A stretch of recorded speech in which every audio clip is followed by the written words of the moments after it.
Hello everyone, welcome to my channel Excel Sessions, and today we will learn goal seek feature of Excel.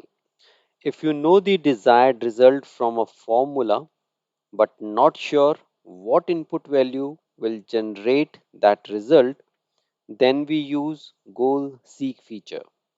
In other words, it would help to identify the input value to get the desired result. This feature is used in financial analysis or forecasting. For an example, we need aggregate 90% marks and we already have marks of 3 subjects.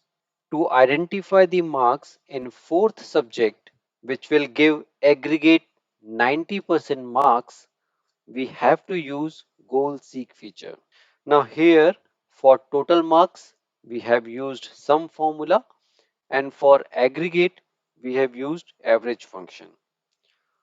To use goal seek feature, select data tab and in the forecast group click what if analysis and select goal seek option.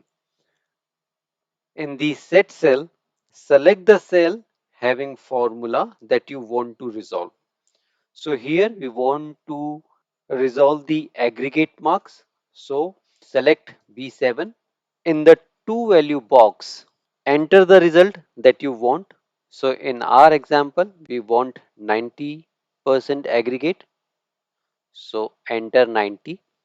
In the by changing cell, select the cell that contains the input value that we want to adjust.